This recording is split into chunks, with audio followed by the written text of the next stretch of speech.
Caiu a live, falei pra vocês. O problema tava na conexão, mas estamos aí agora aguardando. Acredito que vai dar tudo certo agora, hein? Vamos ver aí. Mesma coisa aconteceu quando a Daiane dos Santos estava com a gente também, aconteceu a mesma coisa. O Zenon falou que tentou chamar também e não conseguiu. Pode ser que a conexão deu pau na hora e não conseguimos conectar, mas estamos aí, aguardando agora. Fiz o convite novamente, daqui a pouco ele estará aí. Zenon, o cracaço da camisa 10 aí, contará pra gente tudo sobre quando jogou, as diferenças de hoje para as demais décadas, né, cara? Que coisas diferentes, hein? Como tá diferente o futebol. Em todos os sentidos, né, cara? Tá muito chato da sua época.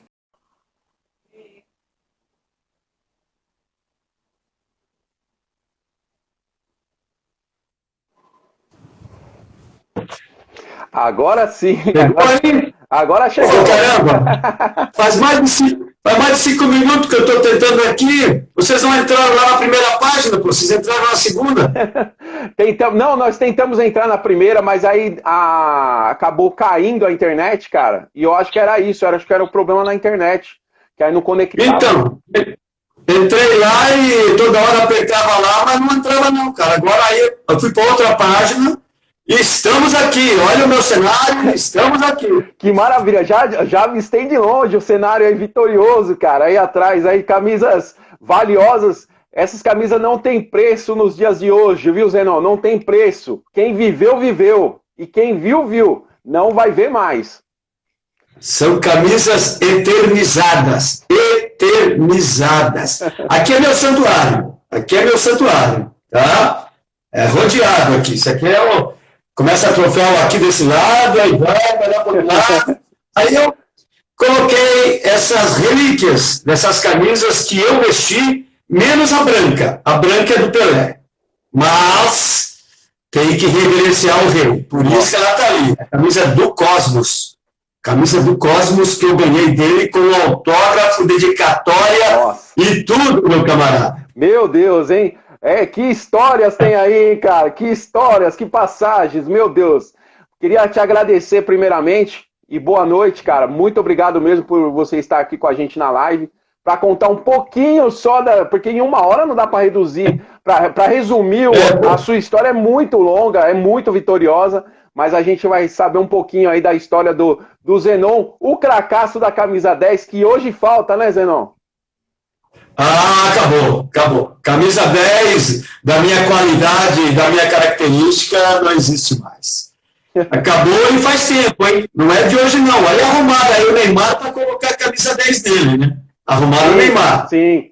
Para colocar a camisa 10 dele. Sim. Porque, afinal, a 10 é uma camisa eternizada, né, cara? Pelo Rei Pelé. Então, quem coloca ela tem que ter muita moral, tem que ter muita credibilidade para usar a camisa 10. Verdade.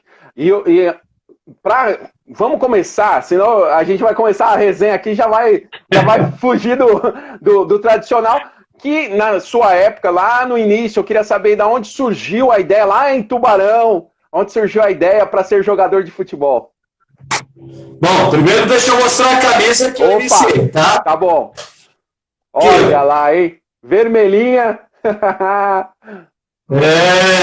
Camisa do Ercílio Luz. Sem muita propaganda, né, Zenon? Não tinha muitas propagandas naquela época. Tinha, não. Acho que propaganda aqui, a do Corinthians, aqui amarela, né? E a do Grêmio de Maringá, que está aqui do meu lado também, que tinha uma propaganda. Deixa eu ver. A do Ercílio Luz tem, a do Ercílio Luz, porque essa camisa aqui é do Centenário. Sim. É do Centenário. Você vê, do Havaí, Corinthians, Democracia, a Portuguesa já tinha, em 88, já tinha Hudson, né? Aí Guarani, CBF, Pelé, CBD e do Galo Mineiro, bicampeão mineiro. Eita. Entendeu? Então é isso. A minha história começa ali, naquela vermelhinha, aí eu vou para Azul e Branca do Avaí, né? Uhum. Aí do Avaí eu venho para Vitoriosa aqui, né? Eu venho para essa aqui, essa é eternizada, né? Essa é eternizada porque eu acho que não acontece mais aquilo que aconteceu com o Guarani em 78. Eu acho. Muito difícil. Difícil mesmo, porque aqui, até brinco nas lives, porque o Campinas é um celeiro de jogadores, né, cara? O destaque, apesar de você não ter surgido em Campinas, mas, meu, vários jogadores...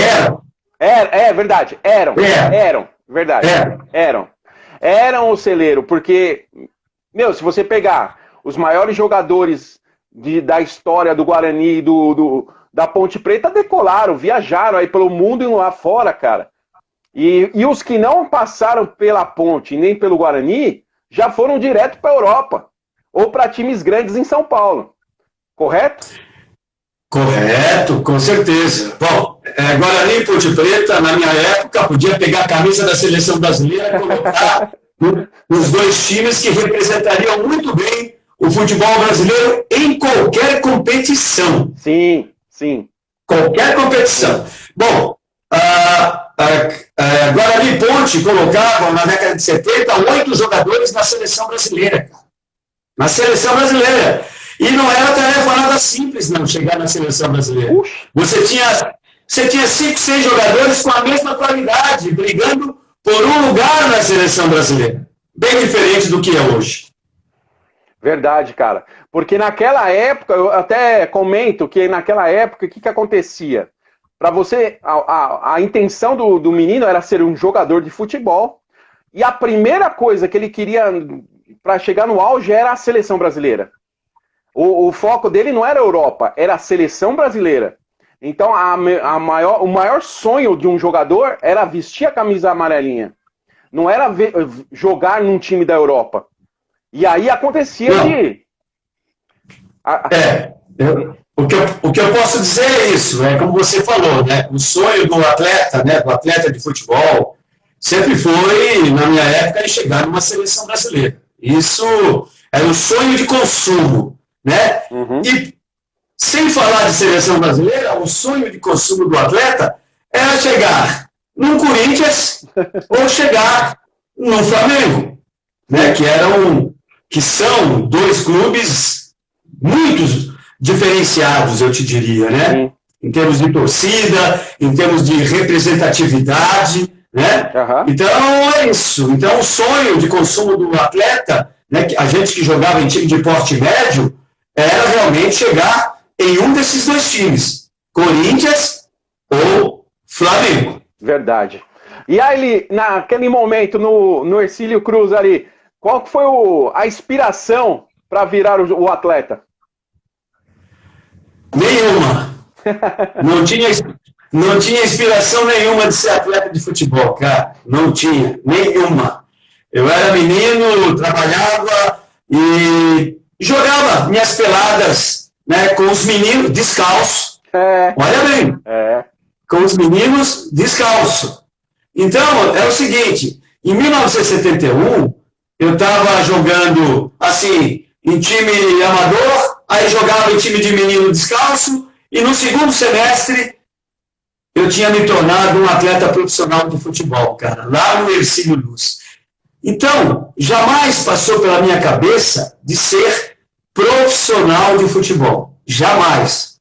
Porque eu não tive categoria de base, não tive nada, né? Não tive nada disso. Foi aquele lá de cima que falou, você vai ser atleta de futebol. Então, meu amigo, abrace essa função que eu estou te dando e siga em frente, se dedicando, se determinando e se motivando, principalmente. E foi isso que eu fiz, cara. Eu abracei, né, essa chance que eu tive de ser atleta de futebol na época e fui o que fui. Né? Fui o que fui. Durante 20 anos, conquistando títulos, sendo, assim, determinado ou nomeado craque de futebol, né? Porque todo time que eu passei, eu consegui pelo menos levantar uma taça, ou duas, né? Então, essa foi a minha trajetória durante 20 anos. E aí chega ao Avaí, né? E logo quando chega, cara, já você acabou de falar, já levanta um título. Como que foi a experiência de primeiro campeonato se já ser campeão, velho? Cara, isso aí eu acho que é sina, né? É a sina. Eu tenho essa marca de ser campeão. Eu tenho essa marca comigo. Eu tenho aqui um carimbo aqui nas costas, aqui, ó, que nem boi, quando você marca, você vai ser campeão. É isso. Então eu cheguei no Avaí, já tomei conta da situação, camisa 10, campeão catarinense de 73. 73. 74, o Avaí disputa o primeiro campeonato brasileiro, que nós ganhamos do Figueirense, do rival, para ver quem iria disputar o campeonato brasileiro. Primeira partida do Avaí. Quem foi o que fez o primeiro gol? Eu fiz o primeiro gol do Avaí em campeonato brasileiro. Entendeu? Aí, 75, campeão novamente pelo Avaí. E aí, abriram-se muitas portas, eu te diria, do futebol brasileiro, não só para mim, mas para outros atletas também. Sim. E aí acaba chegando no Guarani, né, cara? E aí no Guarani, naquela época, não hoje, né? O Campinas era tido como um time grande, né? Time grande, a estrutura era não perdia para ninguém, cara, não perdia para time nenhum. Né? Tanto é que a gente falou de vários jogadores que saíram da categoria de base. E como que foi a diferença de você sair do Avaí para chegar para Campinas, né? Porque é tudo novo, né? Sair de um estado para ir para outro, muito novo, né, cara? Realmente não foi fácil, né? Porque eu te diria, você tem que ter muita personalidade para pegar, vestir a camisa do Guarani, entrar em campo, sabendo de uma responsabilidade muito grande, pois afinal o futebol paulista é o futebol que encanta a todos, né? Então, para mim foi de uma importância muito grande a minha chegada no Guarani e a minha permanência no Guarani durante 4 anos e meio, você entendeu? Então, provou que eu cheguei para ficar e para ser campeão, cara. Cheguei para ser campeão no Guarani, né? E foi isso que aconteceu. Em 76, a gente já foi campeão do primeiro turno do Campeonato Paulista, em 1976, desbancando os grandes times, né? Palmeiras, Corinthians, São Paulo, Santos, enfim, o interior era muito forte. O interior de São Paulo era muito forte. Né? Tanto é que o Botafogo, em 77, foi campeão do primeiro turno também. Botafogo de Ribeirão Preto, cara. Sim. Entendeu? Sim. Então, foi isso. E nós fizemos essa semifinal com o Botafogo. Só que o Botafogo empatou com a gente, como ele tinha a vantagem do empate, ele ficou como campeão do primeiro turno. Né? Então, o interior era forte nessa década de 70. Né? E agora a gente nem fala, porque perderam as forças, perderam tudo, perderam em termos financeiros, credibilidade, perderam tudo. Então é isso, até chegar, então aqui, do Guarani, até chegar em 78, quando aí sim o Guarani explodiu, foi pro mundo. Né? Explodiu. Aí foi pro mundo. Para quem não se lembra, que o Zenon tá falando, o paulista daquela época era muito mais valorizado que o Campeonato Brasileiro, porque era muito mais difícil. Então o pessoal gostava mais para ganhar um paulista, que hoje os times acham que é paulistinha, né, Zenon? E para ganhar um paulista do que um brasileiro, cara, porque era muito time bom, muito jogador de qualidade. Com certeza, eram os times do interior que abasteciam os times da capital, entendeu? Eram os garotos que vinham da base, e garotos tudo de qualidade, eu te diria. Para você ter uma ideia, naquele time campeão do Guarani de 78, nós tínhamos no elenco 10 garotos oriundos das categorias de base. Olha bem! Que coisa! Olha bem! Muitos garotos surgiram, tanto no Guarani, como na Ponte Preta, como em outros clubes do interior, América de Rio Preto, que nem está mais disputando nada, né? Nós tínhamos o Taubaté, nós tínhamos o São José, nós tínhamos o 15 de Jaú, Noroeste, 15 de Piracicaba. times de Piracicaba, tudo time forte, cara, Inter de Limeira, enfim, grandes, Velo Clube. Então, os times do interior, como eu já falei, abasteciam os times da capital. E aí, do Guarani, em 78, começa a ter uns holofortes meio diferentes, né? E aí, aí primeiro você foi parar na Arábia, foi isso? Não, do Guarani, né? Do Guarani. Não, do Guarani você foi parar na Arábia? Fui para a Arábia, porque lá eles pagaram mais para o Guarani e o Guarani me vendeu para lá, né? Porque tinha outros clubes interessados em mim, né? Uhum. Aqui no futebol brasileiro. Os grandes clubes aqui no futebol brasileiro, todos ficaram interessados no meu futebol. O Corinthians foi um deles, né? Que era sonho do Corinthians, era me ter lá, né? Assim como outros clubes, Cruzeiro, enfim, apareceram vários clubes aí. Mas aí, como a Arábia estava pagando mais para o Guarani achou melhor fazer a negociação com a Arábia Saudita, né? Bom, depois daquele título de 78, né? Vários jogadores praticamente ficaram cobiçados, né? Pelos grandes clubes do futebol brasileiro. Uhum. Não tinha muito essa negociação com a Europa, não existia muito, né, essa negociação com a Europa. Era mais aqui dentro mesmo que as negociações aconteciam. E naquele título de 78, 79, tinha 4 jogadores do Guarani na seleção brasileira. E 4 jogadores da Ponte também na seleção brasileira. Para você ter ideia. Então Campinas se tornou a capital do futebol. Verdade, cara. E aí, conta como que foi a sua contratação pro Corinthians? Que o presidente Vicente Mateus aprontou contigo lá na Arábia? Rapaz, eu cheguei de um treino, né, do Arme, né? Aquele ali, ó, aquele verde e branco ali. Ali é o Arme, de Jeddah. Aí eu cheguei em casa, aí vi um velhinho sentado assim no meu sofá, cara. E o velhinho conversando com a minha esposa, né? Falei, já vida, eu conheço esse homem aí, mano. Né, eu comigo, né? Pô, eu conheço esse homem. Porque eu não sabia que o Corinthians ia lá me contratar. O que tinha saído assim de buchicho lá, que eu fiquei sabendo, era o Internacional de Porto Alegre, que estava interessado no meu futebol. Talvez em virtude daquele jogo que a gente fez contra o Inter lá, né? Lá no Beira-Rio, Guarani, e Internacional, demos uma aula de futebol lá no Internacional, né? Metemos 3-0. Metemos 3-0 Falcão, Caçapava, Batista e Jair, né? Aquele time maravilhoso do Internacional, né? E isso naquele time, só cortando, Zenon, e naquele time que o pessoal, quando vocês chegaram lá, desprezaram vocês, né? Chamaram o time de caipira, que a gente ia tomar um balaio, falaram que nós tínhamos um ataque de circo, o capitão Careque Bozó, né? Satirizaram muito o nosso time. Toda a imprensa falada, escrita, enfim, televisada. Isso aí nos motivou, né, cara? Nos motivou a entrar em campo e correr mais que a bola, eu te diria. Correr mais que a bola. E foi isso que a gente fez, né? Demos um nó tático no time do Internacional. Eu fiz um dos mais belos gols de todas as edições dos campeonatos que existem até hoje, brasileiros, né? Verdade. Se eu faço aquele gol hoje, eu ganharia 1 milhão e ganharia o prêmio Puskas. Imagina o que vocês jogaram na época de hoje, o que vocês iam ganhar de dinheiro, cara. Era caminhão. Tinha que encostar os caminhões e ir descendo o dinheiro. Vai caçando, colocar tudo na caçamba. Mas é isso.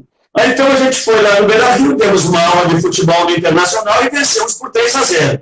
Então, a partir daquele jogo, eu te diria que foi um grande divisor de águas para nós começarmos a pensar que poderíamos chegar mais longe no Campeonato Brasileiro. E não deu outra, cara. Não perdemos mais nenhum jogo, e a gente detém, até hoje, o recorde de número de vitórias consecutivas em um Campeonato Brasileiro. Ninguém quebrou ainda esse recorde. Verdade. E aí você ia comentar sobre como que o Vicente Mateus te contratou lá da Arábia. Então, rapaz, aí cheguei no treino, aí vi aquele velhinho sentado lá, conversando com a minha esposa, aí papapá, e ele falou, arrume as malas, que amanhã nós já estamos voltando pro Brasil. Assim pra mim. Eu falei, peraí, que negócio é esse aí que o senhor está falando para mim? Já acertei o contrato com a tua esposa. Já acertei o contrato. Então, é só arrumar as malas. Porque eu não aguento mais ficar aqui nessa terra. Eu quero ir embora amanhã. Ele falou para mim. E aí não deu outra, cara. No outro dia, eu já estava viajando para São Paulo. E aí a chegada no Corinthians, toca a sirene na fazendinha. Como que foi a emoção, cara, de você vestir a camisa do Corinthians? Você que comentou que a ideia de um jogador naquela época era Corinthians ou Flamengo e você estava conseguindo o primeiro objetivo. O segundo, né? O segundo. Segundo objetivo. Porque o primeiro foi a seleção brasileira, né? E depois o Corinthians. Isso. Então, meu amigo, vestir esse manto sagrado do Corinthians é um desejo de todo atleta de futebol, para você ter ideia. É o desejo de todo atleta de futebol. Ou vestir a camisa do Corinthians, ou vestir a camisa do Flamengo. Tá? Eu queria ter jogado pelo menos um ano no Flamengo, para matar a minha vontade também. Mas não deu certo. Não deu porque os caras lá tinham um meio-campo também fantástico, né? Com Andrade, Adil e Zico. Embora a gente iria fazer um quadrado ali. Andrade, eu, Adil e Zico, né? Você imagina esse quadrado mágico, cara. Meu Deus do céu. Não dá para imaginar isso, cara. Seria um quadrado da seleção brasileira. Não dá. Não, era para ser da seleção brasileira, né? Um quadrado como esse. Mas técnicos têm suas preferências. Verdade. Mas então, aí eu cheguei no Corinthians, feliz da vida. O time não estava bem. O time do Corinthians em 1981 não estava bem. Estava reformulando completamente o elenco, né? Então, naquele ano, o Corinthians não foi bem. Tanto é que foi para a Taça de Prata, para você ter ideia. Só que a Taça de Prata, ela era conjugada com a Taça de Ouro, entendeu? Então, naquele mesmo ano, nós já partimos para a Taça de Ouro. A gente foi campeão da Taça de Prata e já fomos para a Taça de Ouro. E aí, quem nós enfrentamos na Taça de Ouro? Olha o grupo que nós pegamos... O grupo que nós pegamos na Taça de Ouro: Internacional de Porto Alegre, Atlético Mineiro e Flamengo. Meu Deus. Eram quatro clubes que compunham o grupo. E nós fomos campeões do grupo, cara. Nós somos campeões do grupo e chegamos na semifinal do Campeonato Brasileiro daquele ano contra o Grêmio. Aí perdemos para o Grêmio. Verdade. E você comentou um pouquinho antes da seleção brasileira, né? Eu ia falar um pouquinho mais para frente, mas já aproveitando o seu gancho, qual que foi aonde você estava? Qual foi a emoção de receber um telefone e falar assim, cara, você vai vestir a camisa amarelinha? Bom, eu estava morando embaixo da arquibancada aqui no Guarani. Eu morava embaixo da arquibancada com goteira de chuva, às vezes quando chovia, pingava na sua cabeça, né? Eu morei ali durante 3 anos, no Guarani. Sim. Debaixo da arquibancada. Isso, olha bem. Eu já estava com 71 para 78. Quantos anos? Vamos lá? 7. Faz as contas aí que eu tô... 7 anos. 7 anos? 71 para 78. 7 anos. Eu já tinha sido bicampeão no Avaí, tinha sido campeão brasileiro e já tinha, né, sido convocado para a seleção brasileira e morando embaixo da arquibancada. Verdade. Você acha que atleta hoje mora embaixo da arquibancada com 24, 25 anos? Com 12 anos, eles são colocados, tanto é que você pode ver, são colocados nos alojamentos dos clubes que hoje existem, né? E são tratados como jogadores profissionais já. É isso aí. E só não tem carro porque não pode ter. É exatamente isso. E porque não tem alguns técnicos que são rígidos, como na sua época também, que primeiramente eles visavam o futuro do atleta e não apenas os bens materiais. Bom, porque a gente não ganhava nada, né, cara? Sim. O que a gente ganhava era para sobreviver. Verdade. Entendeu? Você não tinha como você comprar imóvel, essas coisas. Não tinha, porque você ganhava 10, 15 salários por mês. É o que você ganhava. Eu, quando fui campeão brasileiro pelo Guarani, eu ganhei uma bicicleta de prêmio. Meu, não dá para acreditar uma coisa dessa nos dias atuais, né, cara? Então, aí eu queria casar. Né? Aí o que é que eu fiz? Juntei tudo que eu tinha ganho, tudo que eu tinha ganho, desde lá do Ercílio Luz até o Guarani 79, que eu casei em 79. Então, juntei tudo que eu tinha, dei a entrada no apartamento e fiquei pagando durante 10 anos. 10 anos eu fiquei pagando o apartamento. Para você ter ideia. Eu dei tudo que eu tinha ganho de entrada. Sim. Né? E aí fiz, né, aquele negócio de pagar em 10 anos o apartamento. Com o salário, eu tive para eu casar. Com o salário de hoje, com um mês, você já quitava o apartamento. Com o salário de hoje, eu comprava 3 apartamentos. 3 apartamentos eu compraria, porque eu estaria ganhando 10 milhões por mês. Com certeza. Você entendeu? Com certeza. Eu estaria ganhando 10 milhões por mês. É o que os caras ganham na Europa. Os caras ganham 500 mil por dia. Pra você ter ideia. 500 mil por dia. Os caras ganham na China, na Ásia, né? Ásia, Europa. Sim. O cara ganha isso, cara. Sim. Então, o futebol hoje é um grande negócio. E quem dá um chutinho mais ou menos, já está lá. Já é craque. Já está lá. Entendeu? E passa um pouquinho, daqui a pouco ele... Seleção brasileira.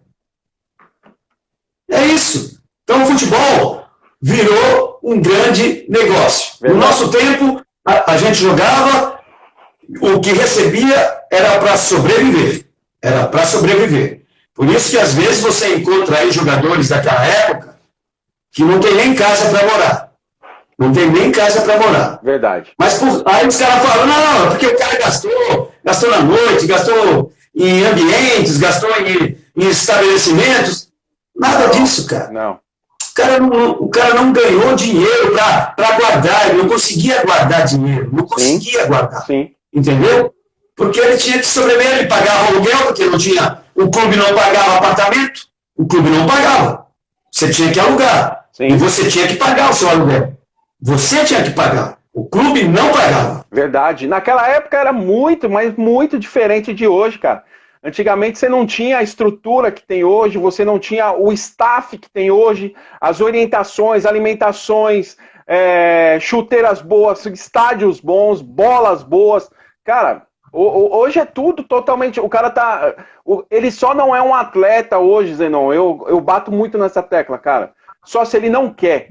Porque se ele tiver condições de chegar num clube que tem uma estrutura, ele só não vira um jogador de verdade se ele não quer, cara. Porque vocês foram guerreiros, vocês não foram atletas. Vocês foram guerreiros para viver o que vocês viviam na época que vivia, com um monte de craque que tinha naquela época, e você ser um destaque, velho. Você tá doido, cara. Vocês foram guerreiros. Com certeza. E antes da gente, aí os caras foram muito mais guerreiros ainda, né? Antes da gente, né? Muito mais. Antes da década de 70, década de 50, 60, os caras foram muito mais guerreiros, muito mais guerreiros do que a gente. Então, foi assim, né, o futebol, né? Então a gente teve essa década de 70, de 80, com a de 60, juntando a de 60, né? 60, 70 e 80, foi a safra de ouro. Foi a safra de ouro, cara. Depois disso, surgiram, depois de 90, surgiram outros grandes atletas, né? Mas não em quantidade que nem tinha na década de 60, 70 e 80. Verdade. Não tinha. Verdade. Não tinha. Entendeu? Mas a gente tem que reverenciar alguns que depois de 90 foram excepcionais. Verdade. E aí, chega no Corinthians, tudo, passa um tempinho, e aí se reúnem para uma ação que virou mundial, que briga até hoje. Meu, sabe o que eu fico imaginando, Zenon? Se vocês estivessem hoje, com essa situação que hoje existe, o que vocês iam bater de frente, o que ia acontecer com essa democracia corintiana, cara? Olha, eu te diria o seguinte, a gente tomaria a frente com certeza, porque se a gente tomou frente naquela época, que era perigoso pra caramba, cara. Ditadura. Naquela época era... Olha, assista, e os nossos amigos aí que estão acompanhando a live, assistam Democracia em Preto e Branco. Assistam esse filme, o documentário, que é Democracia em Preto e Branco, para você ver a guerra que existia entre os militares com a população, cara. E outra coisa, a lei da mordaça dos cantores, atores, atrizes, cantoras, enfim, não se podia falar muita coisa, cara, que os caras já chegavam e te levavam. Já te levavam. E aquele projeto que nós criamos, só poderia ser o Corinthians mesmo. E comandado por um gênio, né? Comandado por um gênio que foi o Dr. Sócrates, né? Gênio, em todos os sentidos. Dentro das 4 linhas e fora das 4 linhas. Um cara que se preocupava muito com o bem da sociedade. Demais. Ele não pensava em si próprio. Ali, no nosso grupo, ele pensava nele e na gente. Para você ter ideia, quando ele renovava o contrato dele, ele chegava e falava para nós, eu renovei meu contrato por isso. Então, daí você tira o básico. Olha bem. Então, e fora das 4 linhas, ele ia para a rua, cara, ele ia brigar por uma redemocratização do país, cara. Ia brigar. E aí nós, lógico, íamos atrás dele. Nós íamos atrás deles, abraçamos a causa do projeto Democracia e que foi vitoriosa em todos os sentidos. Dentro das 4 linhas e fora das 4 linhas. Verdade, cara. Chegou até um aliado depois que subiu no palanque, somente Osmar Santos, só ele só. Não, além do Osmar, naquele palanque, se você prestar atenção naquele palanque, estavam lá Toquinho, o cantor, estavam lá atrizes, atores, né, naquele palanque, tinha uns 5, 6 jogadores. Eu não fui porque eu tinha 2 filhos pequenininhos, então eu não pude ir. Eu tinha 2 filhos pequenininhos, um de 1 e o outro de 2 anos. Então eu não pude ir, né? Mas acompanhei aquele comício que teve, naquele palanque lá, só grandes políticos da época, Ulisses Guimarães, falecido Ulisses Guimarães, estava lá também, lembro muito bem, né? Então foi um momento diferenciado, né, dentro do nosso país, um clube de futebol tomar partido de política, cara. A gente recebia recadinho, viu? A gente recebia recadinho. Mas nunca baixamos a cabeça. Sempre falando com credibilidade, pois afinal, dentro de campo a gente estava ganhando o título, então aquilo ali fortalecia a gente, cara. Fortalecia demais a gente. Outra coisa, o povo, de uma forma geral, veio também, abraçou a nossa causa. Por isso que acabou dando certo. Verdade, meu. Verdade. E aí, passa pelo Galo, cara. Foi lá vestir o Galo Vingador. Como sentiu ali? Olha lá atrás, lá mostrando, Galo Vingador. Aquela camisa de peso e que torcida também, hein, cara? Nossa, são esses 3 times, assim, né, de grandes torcidas, né, que é o Corinthians, o Flamengo e o Galo, né, então eu tive o privilégio de jogar em 2 times de massa, né, 2 times de massa, que foi o Corinthians e o Atlético Mineiro. Na realidade, eu não queria sair do Corinthians, né, mas chegou uma comissão técnica lá que mandou negociar 10 jogadores que formavam o elenco de 1985, um dos melhores elencos, o do Corinthians de 85. Se aquele elenco permanece para 86, teria ganho tudo. Teria ganho tudo. Mas o nosso presidente deu carta branca para o técnico e para a comissão técnica que estava chegando. Eles mandaram negociar 10 atletas de seleção. Você entendeu? Eu fui contrariado, estou te falando, eu não queria ser do Corinthians, mas como eu fui obrigado porque os diretores do Corinthians chegaram em mim, a comissão técnica chegou em mim, olha, você não vai fazer parte dos planos de 86, então é melhor você acertar com o Atlético Mineiro que está te querendo. Eu falei, tá bom, então vou embora. Aí fui pro Atlético Mineiro, fui e cheguei lá e tomei conta da situação também. Fui comandante do time, coloquei braçadeira de capitão e levantei troféu. Levantei troféu de bicampeonato, de bicampeão. Entendeu? No Atlético Mineiro. E o cara aí que ficou no Corinthians, 3 meses mandaram embora. Quem tava certo, né? Os números dizem quem tá certo, né, cara? O dia a dia mostra quem tá certo. E aí, do Galo Vingador, cara, de passagem pelo Corinthians, Guarani, Avaí, do início de carreira, qual foi o cara que te marcava? Que você falava assim, meu, que cara chato, o cara mais chato que te marcava, cara? Não tinha ninguém que me marcava. Pelo contrário, era eu que marcava. Porque eu era o segundo cabeça de área. Entendeu? Eu não era atacante. Uhum. Eu não era atacante. Entendeu? Então eu não tinha quem me marcava. E outra coisa, eu era imarcável dentro de campo. Eu sempre procurava um espaço vazio para jogar e, olha, sempre pegava a bola quase que o tempo todo sozinho. Então eu nunca tive lesão, nunca ninguém... Eu deixei chegar, porque antes da bola chegar em mim eu já estava visualizando para onde ela iria. Isso se chama leitura de jogo e QI elevado para jogar futebol. É isso mesmo. Então é isso. Antes da bola chegar em mim, eu já estava visualizando tudo, cara. Tudo, porque eu era o armador do time. Eu era o armador. Então a maioria dos gols que aconteceram nos clubes que eu passei saíam dos meus pés. Saíam dos meus pés. Então eu fui fabricante de artilheiro. Eu fabriquei 5 artilheiros na minha carreira, para você ter ideia.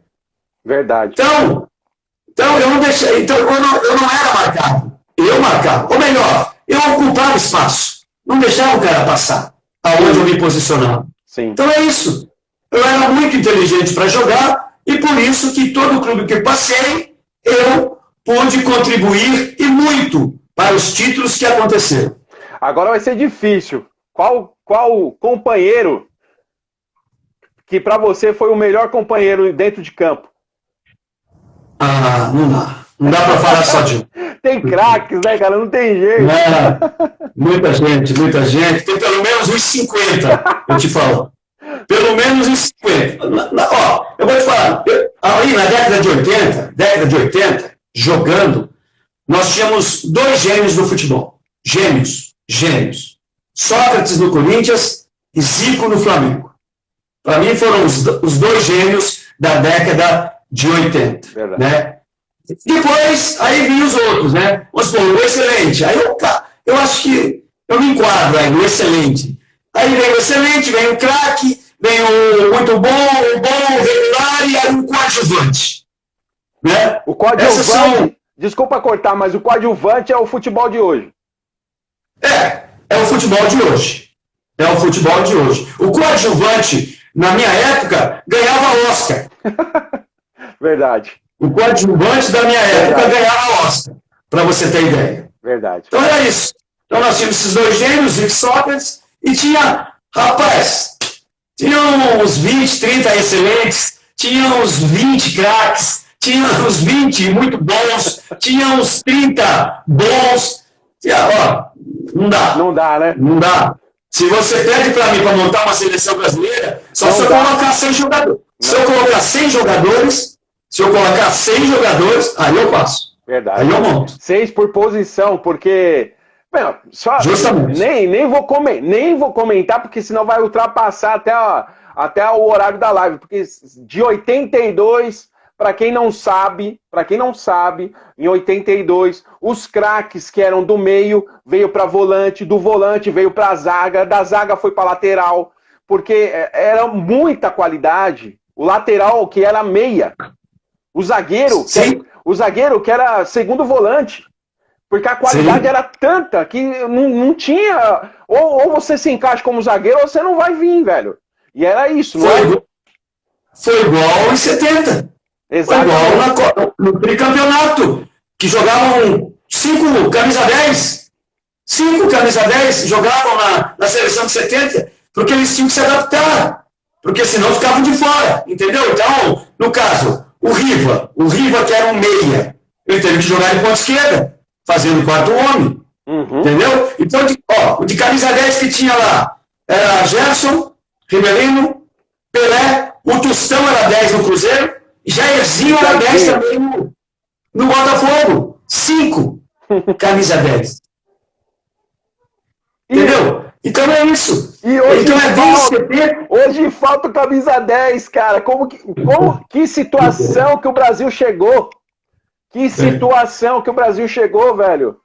Pra você, quem que é o camisa 10 hoje? Você consegue citar um camisa 10? Não. Nem sei. No Corinthians eu não sei quem é. Não sei. Porque lá joga 98, joga 88, joga 58. E aí você vê o número 10 no banco. Aí você vê o número 10 no banco. Verdade. Então eu não sei quem é o camisa 10 do Corinthians, do Palmeiras, do São Paulo. São Paulo inventaram o Daniel Alves, né? Mas não é. Não. Inventaram na seleção, cara. Na seleção inventaram.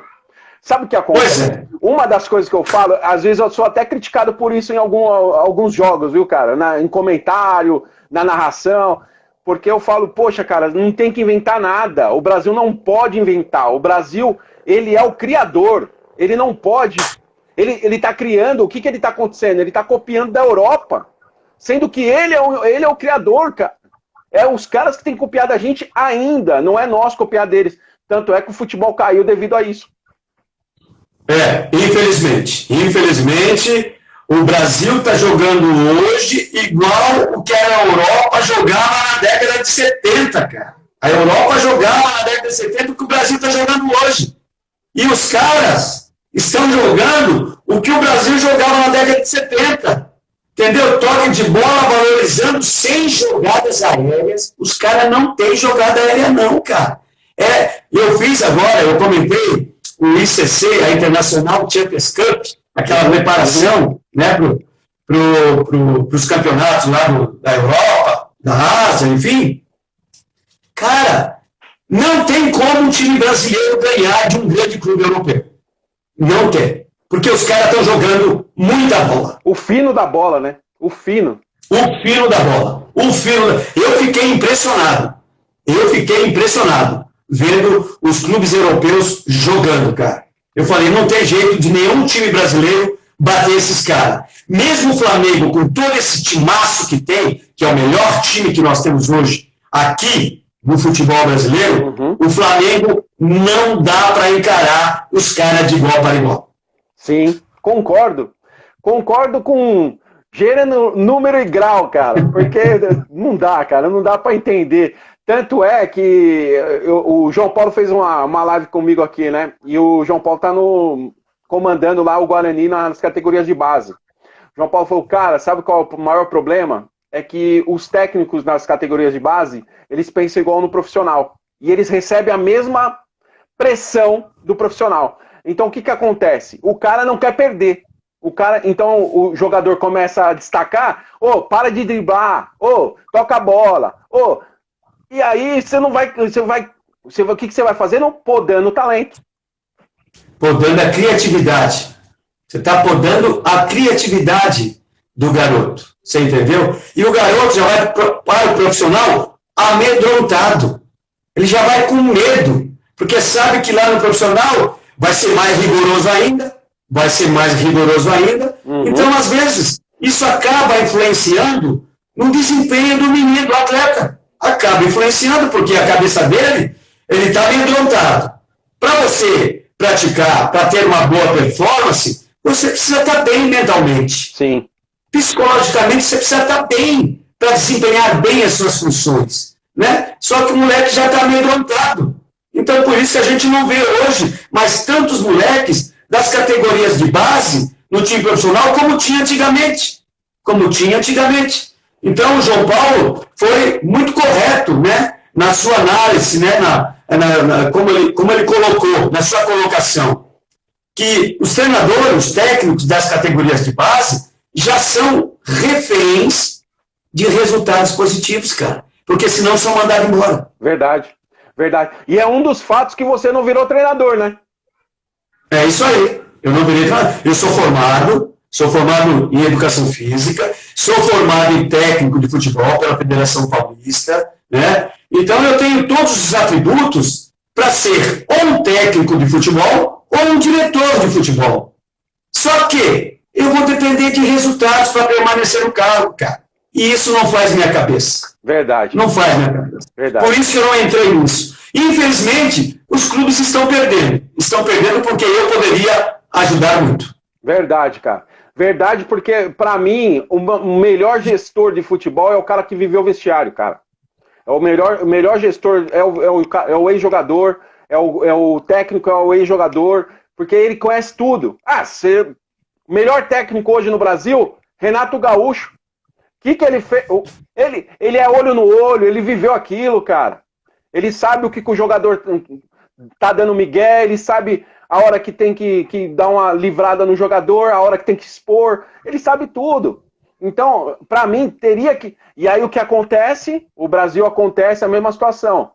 Vai podando o técnico devido a resultado, criando robôs e vira o que está virando hoje, cara.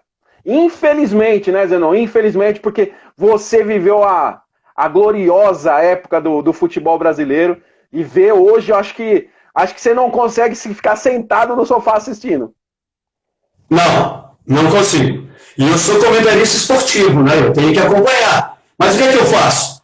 Eu vejo os melhores momentos. Sabe quantos são os melhores momentos? 2 minutos. Não passa disso. E detalhe, né? Se a bola chegou no gol, se a bola não foi lá para a arquibancada... Justamente. É uma jogada aérea, né? O time joga por uma jogada aérea para ver se acontece um gol, né? Que a gente não vê mais o lançamento de 40, 50 metros, não vê mais aquelas jogadas você tramando na frente da área, não vê mais isso. Os caras querem, o que eles querem? Uma falta na intermediária, ou nas laterais, ou até no meio. Os caras estão levantando do meio. Que coisa incrível, cara. Os caras estão fazendo um levantamento no meio, do meio para frente, assim, ó, a bola assim. Gente, eu falei, o que é isso? Jamais existiu uma jogada dessa no meu tempo, cara. Jamais. Na lateral, ainda tudo bem. Mas só que eles estão tão viciados nisso que eles só querem isso, é cavar a falta na lateral para alçar a bola na área para ver se acontece um gol. Verdade, cara. Verdade. E hoje como um comentarista, o que você tem de dizer aí como você se prepara, além de ver só os melhores momentos de 2 minutos, cara, pra poder...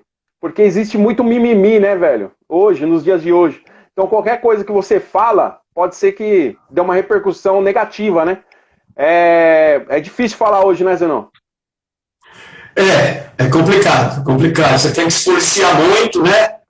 Para falar sobre o que aconteceu, né? Ou o que pode acontecer, para não ser aí, de certa forma, criticado, né? Criticado, e, enfim, outras coisas mais. Então, eu sou comentarista, já faz aí 25, 27 anos, nunca tive problema com ninguém, porque eu falo a verdade. Eu falo a verdade, sem ofensa, tá? Sem ofensa. Eu faço, às vezes, uma crítica construtiva. Tá? Então você tem que se policiar para saber o que vai falar, porque pode te causar problema. Verdade, cara. E te falar, e como surgiu a ideia do futevôlei? Futebol é um esporte maravilhoso, rapaz. Rapaz, você não me fala que eu tô com uma saudade danada de jogar futebol, rapaz. Eu tô trancado aqui em casa faz 3 meses, rapaz. 3 meses que eu não pratico esse esporte hoje, que é meu favorito, que é o futebol. Isso aí, eu desde 95 eu jogo futebol. Desde 95. Nós que implantamos o futebol aqui em Campinas, eu e mais outros ex-jogadores, ex-atletas, nós praticamente fomos aqueles que, né, colocaram a primeira quadra de futebol em Campinas, que foi aqui no Clube Andorinha. E daqui, naquele tempo, um menino começou a treinar com a gente, de 10, 12 anos de idade, Vinícius. Melhor do mundo, nada mais que isso, melhor do mundo, Vinícius. Começou a treinar com a gente com 10, 12 anos de idade, cara. Mas eu achava que ele ia ser jogador de futebol. Eu achava. Porque ele tinha muita qualidade, esse menino, muita qualidade. Só que acabou andando certo no futebol, foi pro futebol e hoje é o melhor jogador de futebol do mundo. Né? Porque teve bons professores. Sim, passou com uma equipe pouquinha desfavorida. Ó, o Alexandre Vascaíno aí, ó, falou, vem jogar futebol em Atibaia. É Vascaíno? É Vascaíno? Vasquinho. Deve ser Vascaíno. Eu acho que ele é Vascaíno. Então ele não deve gostar muito de mim não, né, cara? Porque naquela semifinal de 78, né, eu fui lá no Maracanã e fiz 2 gols no Vasco da Gama, no tempo do futebol, e eliminamos o Vasco, cara, da competição. Ele não deve gostar muito de mim não, mas um grande abraço aí pra ele. Não, ele falou pra você, te convidando, acho que sim, cara. Sabe por quê? O mais engraçado de tudo é que naquela época, o que acontecia? Tinha rivalidade e tudo, mas vocês eram muito respeitados pelo futebol que vocês apresentavam. Ele te chamou pra Atibaia pra bater um futevôlei. Puxa vida, não vejo a hora disso acabar, dessa pandemia ser extinta, né? Coisa que eu acho que vai demorar muito ainda. E aí estão falando de voltar ao futebol. Eu sou contra completamente isso, sou contra, mas muito contra voltar ao futebol aqui em São Paulo, porque, meu amigo, o pico dessa pandemia ainda está para chegar. Ainda ela não chegou ainda. Sim. Ela está para chegar. Sim. Então, como é que os caras estão com essa mentalidade de querer voltar com o futebol, cara? Não existe isso. Vai colocar a integridade física dos atletas em jogo, em risco. Por quê? Por causa de dinheiro. Então, o dinheiro está à frente da vida. É inacreditável. Se eu sou atleta hoje, eu me recuso a entrar em campo. Eu me recuso. Se eu sou atleta hoje, eu me recusaria. Também, cara, eu concordo total com você. Eu queria te agradecer, sabe por quê? Tá acabando nossa live, você acredita, velho? Faz 1 hora que nós estamos trocando uma ideia aqui, batendo um papo, passa muito rápido. Valeu, cara, valeu. Foi muito boa, viu? Foi um prazer falar com você, com os amigos aí que estão acompanhando a live. Espero que tenham gostado aí da nossa conversa, né? Porque foi uma conversa muito sadia e muito transparente, né? Eu te diria, né? Nada de balela. Nada de balela e demagogia. Porque verdade. Aqui não existe isso. Verdade. Brigadão, viu, Zenon? Obrigado mesmo de coração, cara. E agradeço mais uma vez ao nosso pessoal que acompanhou. Cara, um monte de comentário aqui, um monte de parabéns pra você. Jogava demais. Camisa 10 que nós não vamos ver mais. Teve diversos comentários aqui, viu, cara? Isso é muito bom. Eu vi aí meus irmãos lá de Santa Catarina estão aí, acompanhando essa live. Meus irmãos lá de Santa Catarina, aqui o Denilson e Pamela Paz também, que são 2 cantores sertanejos, muita gente boa por aqui. O pessoal do futebol também acompanhando a nossa live, o pessoal do futebol aqui de Campinas. Que legal. Então, gratificante demais isso, viu? Gratificante. Obrigadão, Zenon. Um grande abraço, Vi. Assim, quando voltar tudo, normalmente eu vou cobrir alguns jogos aí em Campinas. Vou te chamar no particular pra gente se encontrar e dar um abraço, meu amigo. Valeu, meu amigo. Fica com Deus aí e se cuida. Você também, se cuida. Um grande abraço. Um abraço.